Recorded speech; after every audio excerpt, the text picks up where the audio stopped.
Shabbat Shalom mes amis, on arrive à une magnifique paracha, Lech Lecha. Comment Dieu se dévoile vers Abraham. Va de ton endroit, Eretz Israël, va voir en Israël.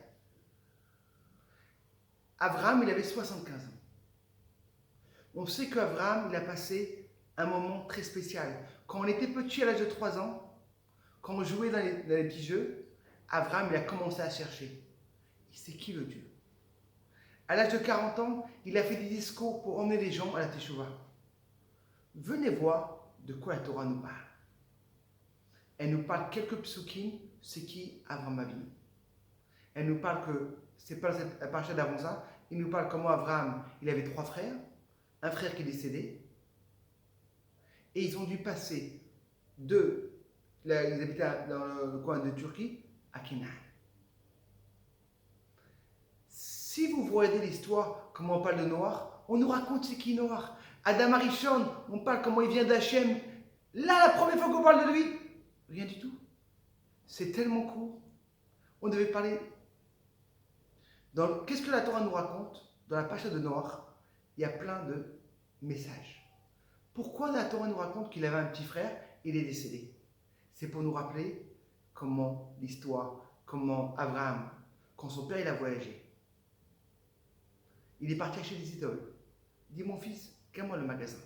Son père, c'était un grand magasin, un grand vendeur des idoles. Quand il revient, il voit tous les idoles tout cassés. Il dit, qu'est-ce qui s'est passé? Il dit, regarde, tu vois cette grande idole? Il y a une personne qui est venue pour chercher. Et s'est énervé, ça n'a pas marché la bracha. Cette grande idole, elle a cassé toutes les petites idoles. Le père dit, c'est pas possible. Il ne bouge même pas. Le fils, il dit, s'il ne bouge pas, comment il peut être un Dieu? Et là, il a été très puni. Il a dit, je t'emmène chez le roi. Il l'a emmené chez le roi, et le roi a dit, écoute-moi, moi je crois en Dieu du feu. Je veux jeter dans le feu.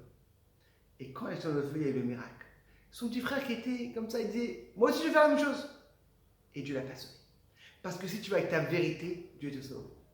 Mais comme vous voyez, cette famille d'Abraham, ils étaient contre tout le monde en vérité. L'époque, tout le monde ne croyait qu'en les idoles. Ils ont dû partir. La Torah nous raconte en vérité. C'est quoi cette force d'Abraham? Pourquoi seulement à l'âge de 75 ans, la Torah nous rappelle? Pourquoi pas avant? Tellement belle histoire il y a eu, comme il est entré dans le feu, comme il est parti emmener les gens. Non, la Torah ne raconte pas. Parce que pour te dire un message magnifique, Abraham, c'est mon papa. Il veut nous dire qu'en vérité, une personne, il aura beaucoup les époques dures. Dieu dit, écoute-moi, avance. La force d'Abraham, c'est tout le temps il avançait. Il ne regardait pas les problèmes. Et encore plus que ça, mes amis, c'est que Hachem dit un message magnifique. C'est vrai que maintenant tu as trouvé ta physiologie, mais ça ne te fait pas être juif.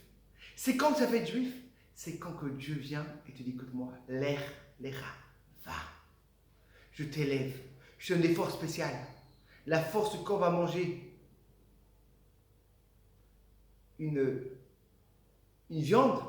Là, on aura la force de lever la viande en spirituel, le faire la bracha. Comme il y avait une fois, Myriam dit à sa femme, où tu vas? Il dit, c'est pas moi qui va.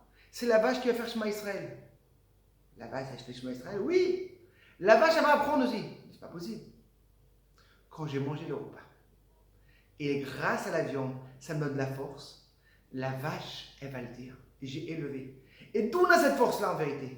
C'est Dieu qui te dit à Abraham, va, je t'élève et je te rends juif. Et pas seulement juif, ça va être le papa de tout le monde. Que Bezrat Hashem, on apprend ce message magnifique. Comment le force qu'on a d'Hachem de élever le matériel en spirituel. Tu prends une peau d'une vache et tu le fais une mezouza, une fili. Que Bezrat Hashem, on aura toujours cette force-là de transformer le matériel en spirituel. Shabbat Shalom, on espère que Mashiach va Shabbat Shalom.